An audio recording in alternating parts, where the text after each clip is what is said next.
ہم اس کی تعریف کرتے ہیں، اس کی بڑائی بیان کرتے ہیں، اور اس نے یہی حکم بھی دیا ہے کہ وَلِتُكَبِّرُوا اللَّهَ عَلَىٰ مَا هَدَاكُمْ، اس نے تمہیں ہدایت و توفیق بخشی روزے کی، رمضان المبارک سے فائدہ اٹھانے کی، اس پر تم اللہ کی بڑائی بیان کرو، اس کی کبریائی، پاکی اور عظمتیں بیان کرو، اور رمضان کے بعد کی زندگی میں اس سے عہد کرو کہ ہمارے پروردگار ہم تیرے شکر گزار بندے بن کر کے رہیں گے، وَلَعَلَّكُمْ تَشْكُرُونَ۔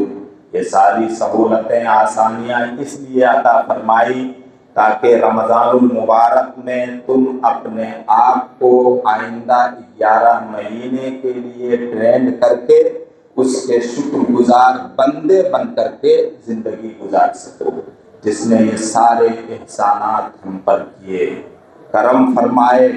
ہم اسی کی بڑائی بیان کرتے ہیں اور اسی سے اپنے گناہوں کی بخشش اور مغفرت چاہتے ہیں۔ درود و سلام اور اللہ کی بے شمار رحمتیں ہوں تمام انبیاء کرام پر، خاص طور سے جناب محمد الرسول اللہ پر، جنہوں نے رمضان المبارک کے مہینے کو ہم کیسے گزاریں اور آخری عشرے کو کیسے گزاریں، یہ سب کچھ کھول کھول کر کے بیان کر دیا اور کر کے دکھا دیا اور بتا دیا۔ حدیث میں آپ کا اسوہ، نمونہ اور آپ کی سنت، اور آخری عشرے میں آپ نے جو کچھ کیا اور آخری عشرے کو آپ نے کس طرح سے گزارا، آپ کے عمل کا ایک ایک نمونہ موجود ہے۔ ضرورت ہے اس نمونے کی اتباع و پیروی کرنے کی، ضرورت ہے اس آئیڈیل کو اپنی زندگی کے لیے آئیڈیل بنانے کی، ضرورت ہے اس اسوے اور نمونے پر عمل کرنے کی۔ حضرت عائشہ رضی اللہ تعالی عنہ بیان کرتی، آپ کی بیوی، ہم امت کی ماں، اذا دخل العشر من رمضان كان رسول اللہ شد مئزرہ واحیا لیلہ وایقظ اہلہ۔ جب رمضان کا آخری عشرہ آتا، اگر رمضان 29 کا ہوگا تو آخری عشرے میں صرف 9 دن ہوں گے، اور اگر رمضان 30 کا ہوگا تو پھر آخری عشرے میں 10 دن ہوں گے۔ ان 9 یا 10 دنوں کو آپ صلی اللہ علیہ وسلم نے کیسے گزارا، راتوں کے ساتھ آپ نے کیا معاملہ کیا، آپ نے ان 9-10 راتوں کو کیسے گزاری؟ شد مئزرہ، آپ کمر کس لیتے تھے نیکیاں کرنے کے لیے، رب کو منانے کے لیے، خوش کرنے کے لیے، اپنی بخشش کے لیے، کہ اس عشرے میں بھی اگر بخشش نہیں ہوئی تو کب ہوگی۔ وَأَحْيَا لَيْلَهُ، اور پوری پوری رات جاگ کر کے آپ عبادت کرتے تھے، اللہ سے لو لگا کر غلامی کا، بندگی کا تعلق اللہ سے قائم کر کے رات کو گزار دیتے تھے۔ یہ اس نبی کا اسوہ اور نمونہ ہے جس نبی کے اگلے پچھلے گناہوں کو اللہ تعالیٰ نے معاف فرما دیا۔ وَأَيْقَظَ أَهْلَهُ، اور اپنے پریوار کے لوگوں کو بھی عبادت کے لیے جگائے رکھتے تھے۔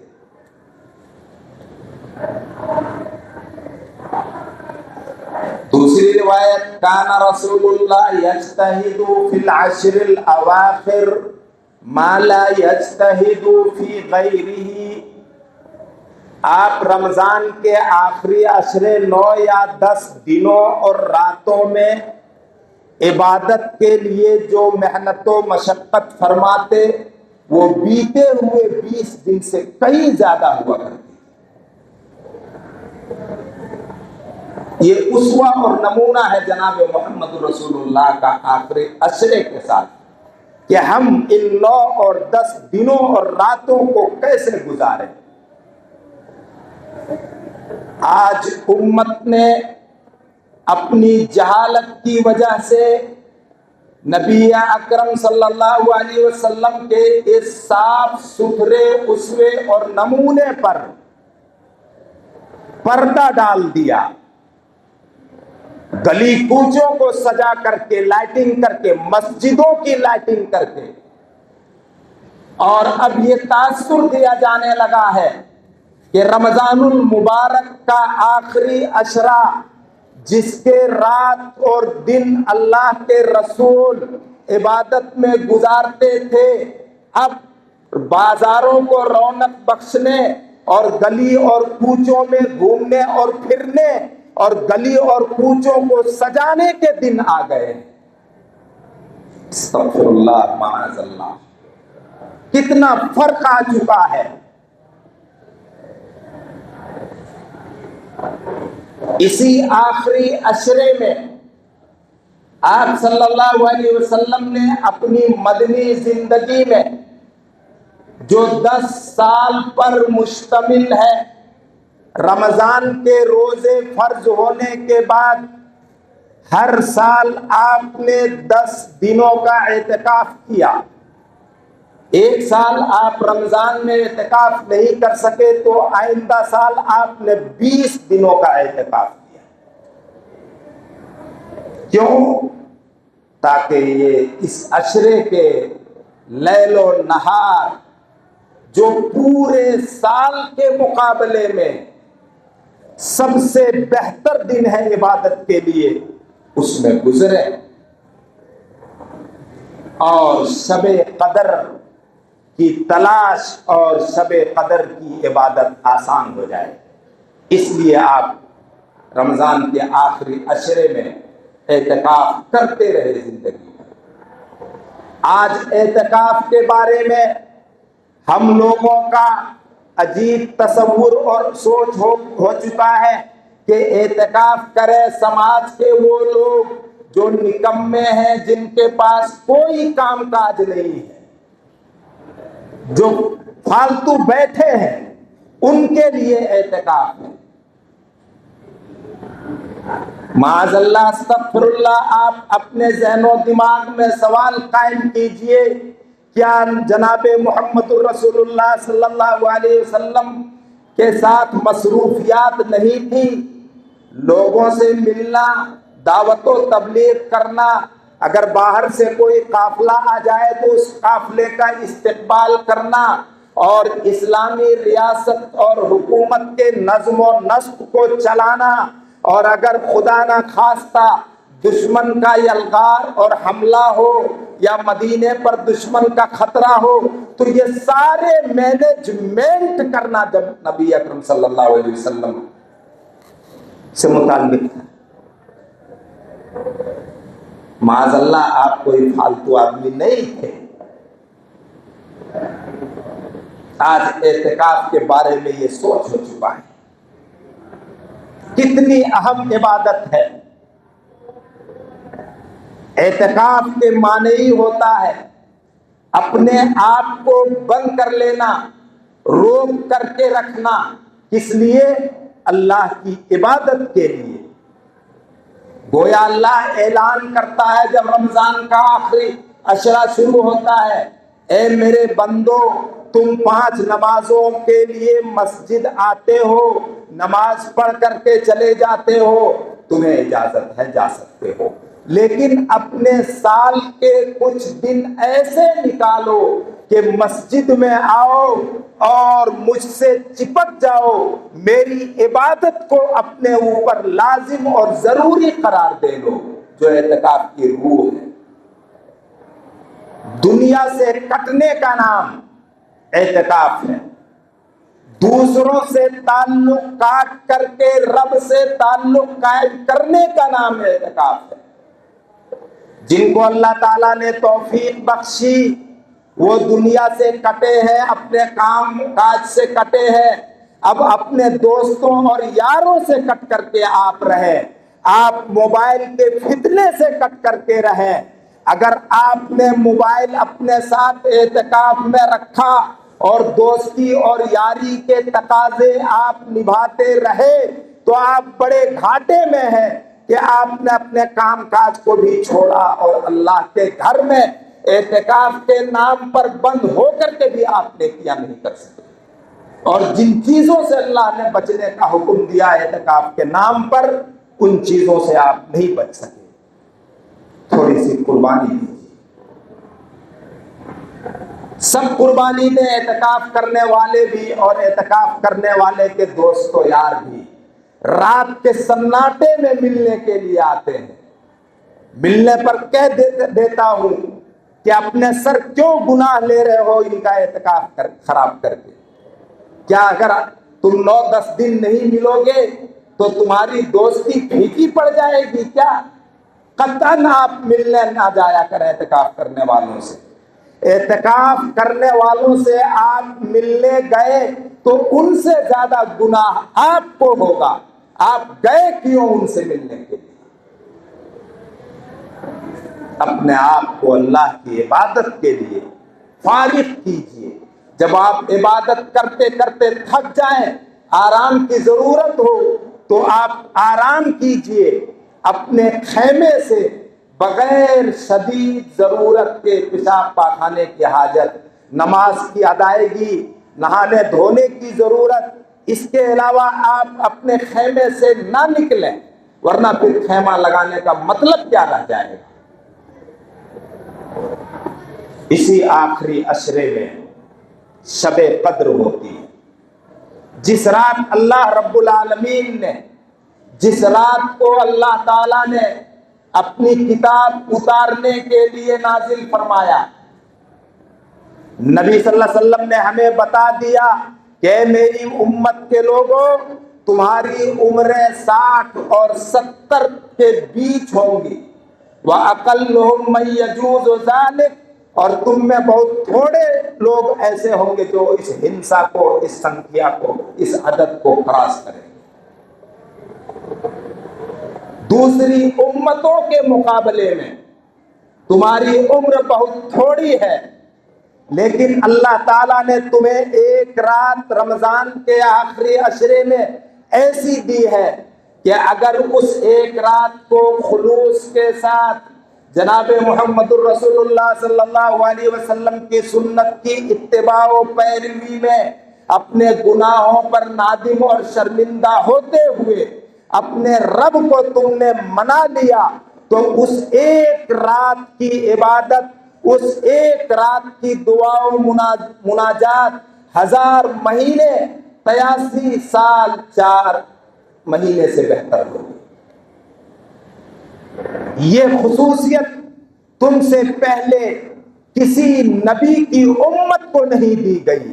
رمضان کے روزے فرض رہے دوسری امتوں پر بھی، رمضان یا غیر رمضان میں، نماز فرض رہی، زکوٰۃ فرض رہی ہم مسلمانوں سے پہلے امتوں پر، بیت اللہ کا حج ہر زمانے میں ہوتا رہا، لوگ کرتے رہے، لیکن لیلۃ القدر، شب قدر کسی بھی امت کو اللہ نے نہیں دیا۔ اور پر رب کی کریمی دیکھیے، شب قدر عزت کی رات، احترام کی رات، ہمارے متعلق پورے سال فیصلے کی رات، جو فیصلے اللہ کرتا ہے وہ وہی رات ہے جس کو ہم لوگ شب قدر کہتے ہیں۔ اِنَّا أَنزَلْنَاهُ فِي لَيْلَةٍ مُبَارَكَةٍ، برکت والی رات اللہ نے کہا ہے۔ ایک رات کی عبادت 1000 مہینے سے بہتر ہو جاتی ہے، اس سے بڑھ کر کے برکت اور کیا چاہیے۔ قرآن کو اللہ تعالیٰ نے مبارک کہا ہے، قرآن اتارنے کی رات شب قدر کو اللہ نے مبارک رات کہا ہے۔ کتاب انزلناہ الیک مبارک، یہ کتاب جو ہم نے آپ پر اتاری ہے بڑی خیر و برکت والی ہے، لیکن خیر و برکت مردوں کو بخشوانے کے لیے نہیں، خیر و برکت صرف جنوں اور بتوں کو بھگانے کے لیے نہیں، خیر و برکت دکان اور تجارت چمکانے کے لیے نہیں، خیر و برکت اپنے گھروں میں اس کو ٹانگنے میں نہیں، لیدبروا آیاتہ، بلکہ خیر و برکت کا مطلب یہ ہے کہ جس امت کو ہم نے ایک مبارک رات دی اور اس مبارک رات میں مبارک کتاب اتاری، اور جس امت نے اس کتاب پر ایمان رکھا، لیدبروا آیاتہ، وہ امت اس کی آیتوں پر غور کرے کہ ہمارا رب ہم کو کیا کرنے کے لیے کہہ رہا ہے، کس کام سے روک رہا ہے، کرنے والے کام کو کر کے دکھائے اور روکنے والے کام سے روک کر کے دکھائے۔ وَلِيَتَذَكَّرَ أُولُو الْأَلْبَابِ، اور نصیحت حاصل کرے اس کتاب سے عقل والے۔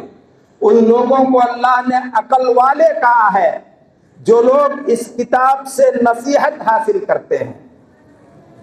مبارک رات میں، عزت کی رات میں اس مبارک کتاب کو اتار کر کے اللہ تعالیٰ نے ہم لوگوں کو عزت اس معنی میں دی کہ اس کتاب کا وارث بنایا ہم لوگوں کو۔ ثم اورثنا الکتاب الذین اصطفینا من عبادنا، ہم نے اپنے بندوں میں سے کچھ لوگوں، ہم نے اپنے بندوں میں سے ان لوگوں کو چن لیا ہے۔ اللہ اکبر، اللہ کے ہم چنے ہوئے لوگ ہیں، اللہ کی چنی ہوئی ہم امت ہیں۔ کیوں؟ اس کتاب کی وراثت میں۔ جب تک ہم اس کتاب کی وراثت کا حق ادا نہیں کریں گے، شب قدر آتی رہے گی جاتی رہے گی، وہ بابرکت رات آتی رہے گی جاتی رہے گی، نصیحتیں ہوں گی سنتے رہیں گے، لیکن جب تک ہم اس کتاب کو اللہ کا گائیڈ بک سمجھ کر کے اپنی زندگی میں نافذ اور لاگو نہیں کریں گے، مسلم حکمران اس کتاب کے مطابق حکمرانی نہیں کریں گے، اس وقت تک دنیا میں یہ مسلمان عزت نہیں پا سکتے۔ یہ رب کا فیصلہ ہے۔ صرف اعلیٰ تعلیم سے، فوج سے، ہتھیاروں سے عزت نہیں ملے گی اس امت کو۔ اللہ نے یہ فیصلہ کر دیا ہے کہ ہم نے تم کو چنا ہے، کس لیے؟ قرآن کریم کی وراثت کے لیے، جس کو ہم نے اس رات اتاری ہے جو 1000 مہینے سے بہتر ہے، جو بڑی برکت والی رات، اس ایک مہینے کی عبادت تھی۔ اللہ کے نبی کا فرمان، جو اس رات کے خیر و برکت سے محروم رہ گیا، وہ ہر قسم کے خیر و برکت سے محروم رہ گیا، اور اس رات کی خیر و برکت سے محروم ہی بد نصیب ہی محروم رہتا ہے۔ محرومی کی کیا شکل ہو سکتی ہے؟ آپ عشاء پڑھ کر کے قیام اللیل کر کے سو گئے، آپ نے عبادت نہیں، آپ میں سکت نہیں ہے، ہمت نہیں ہے، اس سے محرومی نہیں ہوگی انشاءاللہ، لیکن آپ نے فجر کی نماز جماعت سے پڑھ لی۔ محرومی یہ ہے کہ آپ اس رات جاگ کر کے لایانی حرکتوں میں، بیہودہ حرکتوں میں، گلی اور کوچوں میں گھومتے ہوئے اور سڑکوں پر گاڑیاں فراٹے کے ساتھ دوڑاتے ہوئے اور ہوٹل بازی کرتے ہوئے اور اپنے آپ کو موبائل میں لپت اور مشغول رکھتے ہوئے آپ اس رات کو گزارتے ہیں، یہ بڑی بد نصیبی کی بات ہے۔ یہ ہے اصل اس رات کی ناقدری اور محرومی کی بات۔ ایک آدمی جو نہیں جاگ پاتا ہے، جاگ کر کے عبادت نہیں کر سکتا، اس کے لیے بڑی بشارت ہے کہ عشاء کی نماز جماعت سے پڑھ لی اور فجر کی نماز جماعت سے پڑھ لی تو پوری رات کے عبادت کا ثواب ملے گا۔ اور اگر آپ کے اندر جاگنے کی سکت ہے، ہمت ہے اور جاگنا چاہیے، تو اس رات کی خیر و برکت حاصل کیجئے اور اس ایک رات کی عبادت کو 1000 مہینے سے بہتر بنائیے۔ عمر چھوٹی ہے، اللہ کے رسول نے فرمایا قیامت اس وقت تک نہیں آئے گی جب تک سال مہینے کی طرح، مہینہ ہفتے کی طرح، اور ہفتہ ایک دن کی طرح، اور ایک دن ایک گھنٹے اور گھڑی کی طرح نہ گزر جائے۔ محسوس ہو رہا ہے، ہم لوگ کچھ محسوس کر رہے ہیں؟ وقت بڑی تیز رفتاری کے ساتھ گزر رہا ہے۔ ایک تو ہماری عمر کم اور وقت پر لگا کر کے اڑ رہا ہے۔ بڑی جلدی رمضان آیا اور بڑی جلدی چلا گیا۔ محسوس کیجئے اس کو، اللہ کے نبی کی پیشین گوئی ہے، اور اس پیشین گوئی کو ہم دیکھ رہے ہیں اپنی آنکھوں سے کہ زمانہ کتنی تیزی کے ساتھ گزر رہا ہے۔ لہذا اس ایک رات کی قدر و قیمت کو پہچانیے، اپنے گناہوں اور ندامت کے ساتھ اپنے گناہوں پر آنسو بہائیے رب کے سامنے، تنہائی میں جاگ کر کے، تنہائی میں رب کو یاد کر کے روئیے۔ کل عرش کے سائے کے نیچے جگہ پائیں گے میدان حشر میں انشاءاللہ۔ اللہ کے نبی نے فرمایا، اللہ کے نبی کو اللہ تعالیٰ نے لیلۃ القدر بتا دی کہ فلاں رات لیلۃ القدر ہے، 21 کو 23 کو 25 کو 27 کو 29 کو، ایک رات بتا دی۔ آپ آئے مسجد کہ لوگوں کو اس کی اطلاع دے دیں، لیکن مسجد میں دو مسلمانوں کو آپ نے لڑتے ہوئے پایا، دو مسلمانوں کو۔ لیلۃ القدر کا علم اٹھا لیا گیا۔ آپ نے فرمایا جئتکم لأخبرکم بلیلۃ القدر فتلاحى فلان وفلان فرفعت۔ آیا تھا بتانے کے لیے کہ کس رات شب قدر ہوگی، لیکن فلاں فلاں آدمی کو لڑتے ہوئے میں نے پایا، جس کی وجہ سے اس کی تعیین اور اس کی فکسنگ اٹھا لی گئی۔